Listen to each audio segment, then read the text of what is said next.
Hello everyone, मैं विकास आप सभी का स्वागत करता हूं केएस एजुकेशन पॉइंट के यूट्यूब चैनल पे।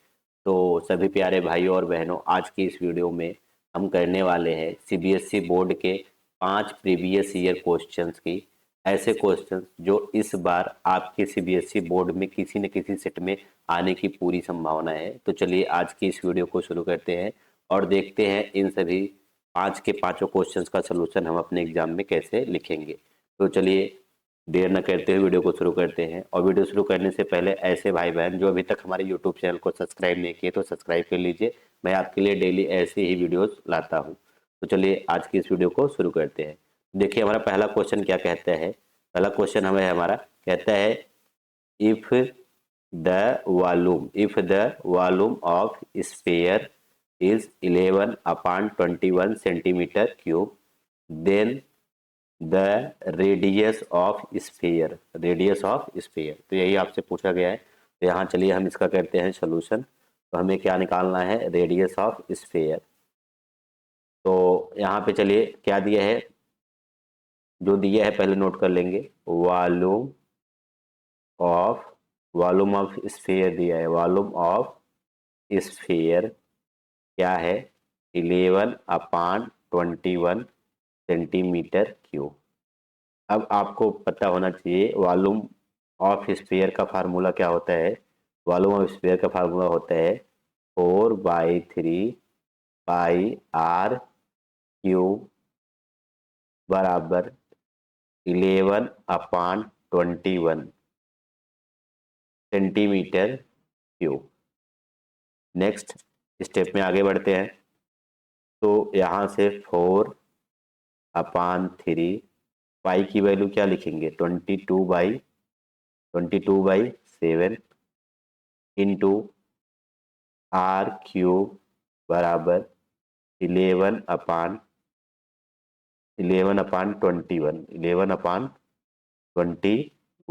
Centimetre cube. अब हमें आर निकालना है, यही तो हमारा क्या है, आर ही हमारा क्या है, रेडियस। तो आर निकालना है तो यहाँ पे क्या हो जाएगा, आर क्यूब बराबर 11/21। अब इधर से लेफ्ट साइड से राइट साइड लेके जाएंगे तो जो हमारा न्यूमरेटर है वो डिनोमिनेटर बन जाएगा, और डिनोमिनेटर क्या बन जाएगा, न्यूमरेटर। तो इसको हम क्या लिखेंगे, 3/4, और यहाँ पे 7/21, और ये क्या आ जाएगा, सेंटीमीटर क्यूब। अब यहाँ पे 7 से काटेंगे 3 टाइम हो जाएगा, और 3 से काटेंगे 3 कैंसिल हो जाएगा। और यहाँ से एक मिनट, 7, ये आपका 22 है, सॉरी ये कितना है, 22। अब 11 से काटेंगे तो यहाँ पे आएगा 2 टाइम, यानी कि आर क्यूब आपका क्या आ गया, आर क्यूब आया 1/4 इंटू 1/2 सेंटीमीटर क्यूब। तो अगर इस साइड हम इसको देख लेते हैं तो यहाँ से आर क्यूब बराबर हो जाएगा 1/8 सेंटीमीटर क्यूब। अब हमें क्या चाहिए, रेडियस आर। क्या चाहिए, रेडियस आर चाहिए। तो अगर रेडियस आर चाहिए तो हम क्या लेंगे, cube root, taking both side of cube root. यहाँ क्या लेंगे, taking taking both side of cube root, taking both side of cube root. तो हम क्यूब रूट लेंगे तो ये क्यूब रूट आर क्यूब हो जाएगा बराबर 1/8। यहाँ भी क्यूब रूट 1/8 सेंटीमीटर क्यूब। तो यहाँ से क्यूब और क्यूब रूट आपस में कैंसिल हो जाएगा तो क्या मिलेगा, आर।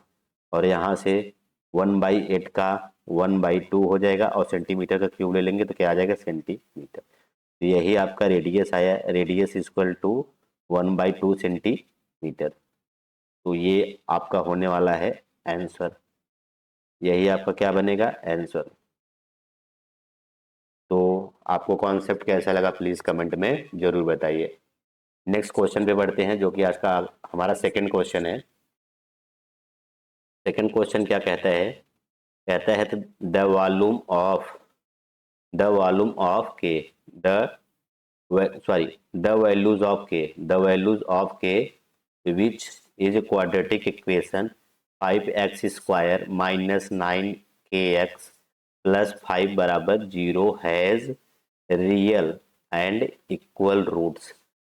आपको कह रहा है कि अगर यहाँ पे जो इक्वेशन दिया गया है क्वाड्रेटिक इक्वेशन, अगर इसका रियल रूट्स और रूट्स क्या हो, रियल हो और इक्वल हो, तो उसके लिए के की वैल्यू क्या होगी। तो चलिए इसका भी हम क्या करते हैं सॉल्यूशन। तो for real and equal roots, for real and equal, for real and equal roots, for real and equal roots d is equal to 0। अब d निकालने के लिए d बराबर क्या होता है, बी स्क्वायर माइनस 4ac बराबर 0। अब b 4a ये सब क्या है, चलिए यहाँ पे मैं साइड में आपको दिखाता हूँ। देखिए यहाँ पे इक्वेशन आपका क्या है, 5x square minus 9kx plus 5 बराबर 0 को हम कंपेयर करेंगे, किससे कंपेयर करेंगे, A X square plus B X plus C बराबर 0 से क्या करेंगे, कंपेयर करेंगे। तो यहाँ से आपको ए बराबर कितना मिलेगा, ए बराबर मिलेगा 5, बी बराबर आपको मिलेगा 9 माइनस 9k, बी बराबर क्या मिलेगा, माइनस 9k। और यहाँ से सी बराबर क्या मिलेगा, प्लस 5, वो प्लस लिखेंगे। तो अब यहाँ पे क्या करेंगे, अब ए की वैल्यू मिल गई, बी की वैल्यू मिल गई, सी की वैल्यू मिल गई, तो सारी वैल्यूज को यहाँ पे हम क्या करेंगे, पुट करेंगे। तो बी के स्थान पे क्या रखेंगे, -9k का स्क्वायर माइनस 4 इंटू ए के स्थान पे क्या रखेंगे 5, और यहाँ पे सी के स्थान पे क्या रखेंगे 5 बराबर क्या आएगा 0। माइनस का स्क्वायर करेंगे चाहे प्लस का स्क्वायर करेंगे, स्क्वायर हमेशा क्या होता है पॉजिटिव। तो 9 9 जा 81 के स्क्वायर माइनस 4 5 जा 25 जा 100। अगर यहाँ आप देखेंगे तो सबका मल्टीप्लाई करेंगे तो क्या आएगा 100 बराबर क्या आएगा 0। अब यहाँ से 81 के स्क्वायर बराबर, ये इधर निगेटिव है उधर जाएगा क्या बन जाएगा पॉजिटिव। यहाँ से अब के स्क्वायर बराबर, क्योंकि के की वैल्यू पूछा है, क्या पूछा है, वैल्यू ऑफ के की वैल्यू पूछा है तो 100, और ये इधर मल्टीप्लाई उधर जाएगा क्या होगा डिवाइड। तो अब के बराबर निकालेंगे, तो के बराबर निकालेंगे स्क्वायर रूट ले लेंगे तो के बाहर आ जाएगा, और यहाँ से 10/9 हो जाएगा, 10 क्या हो जाएगा 9। तो यही आपका क्या बनने वाला है, के की वैल्यू बनने वाली, के की वैल्यू क्या होगी, के की वैल्यू होगी हमारी 10/9। तो यही आपका क्या बनने वाला है, यही आपका बनने वाला है आंसर, यही आपका क्या बनने वाला है आंसर, यही आपका क्या बनेगा आंसर। तो के की वैल्यू क्या आएगी 10/9। बढ़ते हैं नेक्स्ट क्वेश्चन पे। आपको कॉन्सेप्ट कैसे लग रहे हैं प्लीज कमेंट में जरूर बताइए। ये सभी के सभी क्वेश्चन प्रीवियस ईयर क्वेश्चंस हैं जो कि आने वाले 2026 के एग्जाम में मोस्ट प्रोबेबली है कि आपसे पूछा जाएगा। तो चलिए नेक्स्ट क्वेश्चन पे बढ़ते हैं। तो अगला क्वेश्चन क्या कहता है, देखिए अगला क्वेश्चन प्रोबेबिलिटी से लिया गया है। क्या कहता है यहाँ पे देखेंगे, two fair two fair coin are tossed together, the probability to getting two heads. यानी कि दो सिक्के को अगर एक साथ उछाला जाता है तो क्या प्रोबेबिलिटी है कि दोनों सिक्कों पे हेड आएगा। तो चलिए इसका करते हैं हम सॉल्यूशन। तो सबसे पहले दो सिक्के हैं, कितने सिक्के हैं दो, तो अगर दोनों को उछालेंगे तो या तो दोनों पे हेड आ सकता है, दोनों पे क्या आ सकता है हेड हेड, या तो एक पे हेड आ सकता है एक पे टेल आ सकता है, या तो एक पे टेल आ सकता है एक पे हेड आ सकता है, या तो फिर दोनों पे टेल आ सकता है। यही चार पॉसिबिलिटी बनती है, यही आपकी कितनी पॉसिबिलिटी बनती है चार। यही हमारी क्या होगी total outcome, total possible outcome. ये क्या बनेगा total possible, total possible outcome, total possible outcome. Total possible outcome कितने होंगे चार, टोटल पॉसिबल आउटकम कितने होंगे चार। अब नेक्स्ट अब कहता है दो हेड, दो हेड यानी कि दोनों पे हेड दोनों पे हेड कितनी बार आ सकता है, यहाँ पे आप देख सकते हैं दोनों पे हेड सिर्फ एक बार मिल रहा है, दोनों पे हेड कितनी बार मिल रहा है, एक बार मिल रहा है। तो हमारा फेवरेबल, यहाँ पे हमारा फेवरेबल आउटकम कितना हो जाएगा, तो यहाँ निकालेंगे number of favourable, number of favourable, favourable, number of favourable outcome, number of favourable outcome, जो कि आपका क्या होगा, हेड हेड, क्या होगा, हेड हेड, और इसकी संख्या कितनी है, एक, तो नंबर ऑफ फेवरेबल आउटकम क्या होगा, 1 हो जाएगा। अब निकालेंगे प्रोबेबिलिटी, क्या निकालेंगे, प्रोबेबिलिटी ऑफ गेटिंग, क्या निकालेंगे, probability of getting, probability of getting two heads, probability of getting two heads, probability of getting two head बराबर क्या होगा, number of, number of favourable, number of favourable outcome, outcome upon में number of total possible outcome, total possible outcome, total possible outcome. अब सारी values आपको पता है, तो यहाँ पे रख देंगे। नंबर ऑफ फेवरेबल आउटकम कितना है, नंबर ऑफ फेवरेबल आउटकम 1 है, नंबर ऑफ फेवरेबल आउटकम 0 1 है, और टोटल पॉसिबल आउटकम कितना है आपका 0 4, यानी कि जो हमारी प्रोबेबिलिटी हुई वो क्या हुई, 1/4। तो यही हमारी क्या है, प्रोबेबिलिटी, और यही हमारे क्या बनने वाला है, इस सवाल का आंसर बनने वाला है। तो प्रोबेबिलिटी के सवालों को हम इसी तरीके से सॉल्व करते हैं। तो बढ़ते हैं नेक्स्ट क्वेश्चन पे, जो कि आज का हमारा फोर्थ क्वेश्चन है। फोर्थ क्वेश्चन बहुत ही इंपॉर्टेंट है और बहुत ही फेवरेट क्वेश्चन है सीबीएसई बोर्ड का। देखिए क्या कहता है, if the mean and median of the data are 10 and 11 respectively, then mode of the data, यानी कि आपको यहाँ पे दिया गया है, तो चलिए इसका करते हैं सोल्यूशन। आपको यहाँ पे क्या दिया गया है, जो चीजें दी गई है, तो यानी मीन दिया गया है, तो इस सवाल का मीन कितना दिया गया है, 10, मीन कितना दिया गया है, 10, और दूसरा क्या दिया गया है, मीडियन, क्या दिया गया है, मीडियन, मीडियन आपका कितना दिया गया है, 11, मीडियन कितना दिया गया है, 11, और आपसे क्या पूछा है, मोड, क्या पूछा है, मोड, मोड आपसे पूछा है। तो हमें सबसे पहले ऐसा रिलेशन फाइंड आउट करना है जो मीन मीडियन मोड तीनों का आपस में रिलेशन शो करता हो। तो तीनों का आपस में रिलेशन कौन शो करता है, आप होता है मोड बराबर 3 into median -2 into mean, 2 into mean. आपका ये इंपॉर्टेंट रिलेशनशिप है किसके किसके बीच में, मीन मीडियन मोड में। तो आप लोग इसको जरूर अपने दिमाग में रखिएगा, क्योंकि इस पे सवाल आपके एग्जाम में जरूर आएंगे। तो आपको इसमें वैल्यू रखनी है, तो मोड निकालना है, तो मोड को मोड रहने दीजिए, और 3 इंटू मीडियन के स्थान पे मीडियन की वैल्यू आपकी कितनी दी गई है, 11, तो 11 पुट करेंगे, -2 इंटू मीन कितना दिया गया है, मीन 10 दिया गया है। अब इसी को सॉल्व कर लीजिए, मोड बराबर आपका 11 3 जा 33, और -10 2 जा 20। अब यहाँ से मोड बराबर आपका क्या आ जाएगा, मोड बराबर आपका आ जाएगा 13 में से आप 20 को घटाएंगे तो कितना, 33 में से 20 को घटाएंगे तो कितना आएगा, 13। तो यही आपका क्या बनेगा, यही आपका बनेगा मोड, और यही आपके इस सवाल का क्या बनने वाला है, आंसर। और यही आपसे मोड पूछा गया था, जो कि आपके सवाल का करेक्ट आंसर है 13। तो बढ़ते हैं आज के लास्ट क्वेश्चन पे। और अगर आपको ये वीडियो अच्छी लग रही हो, यहाँ सारे प्रीवियस ईयर क्वेश्चंस हैं जो कि आपके आने वाले एग्जाम में मोस्ट प्रोबेबिलिटी है कि ये सवाल आपसे पूछे जाएंगे। तो चलिए लास्ट क्वेश्चन को कर लेते हैं।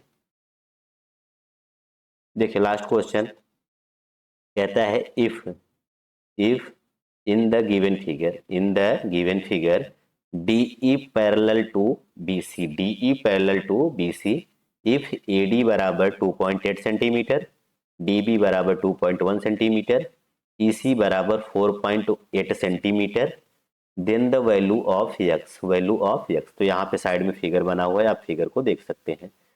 तो सवाल में कह रहा है कि यहाँ पे जो DE है, ये जो DE लाइन है, ये जो DE लाइन है वो किसके पैरेलल है? BC के। किसके पैरेलल है? BC के। तो चलिए इसका करते हैं हम solution.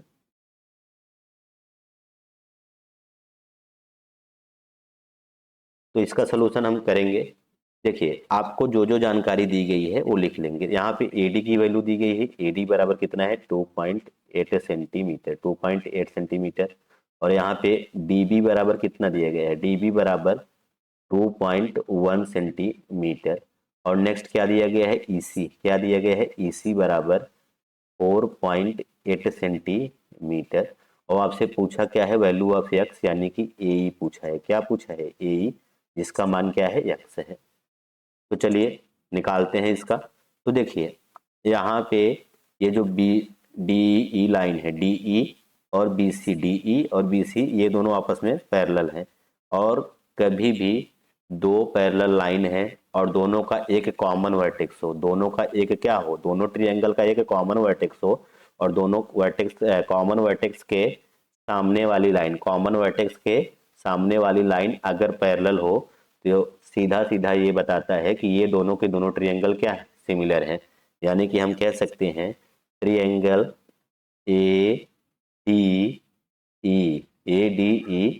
Similar to triangle ABC। ये दोनों ट्रायंगल क्या है? सिमिलर। और अगर सिमिलर हैं तो हम थेल्स थ्योरम का इस्तेमाल करने वाले हैं।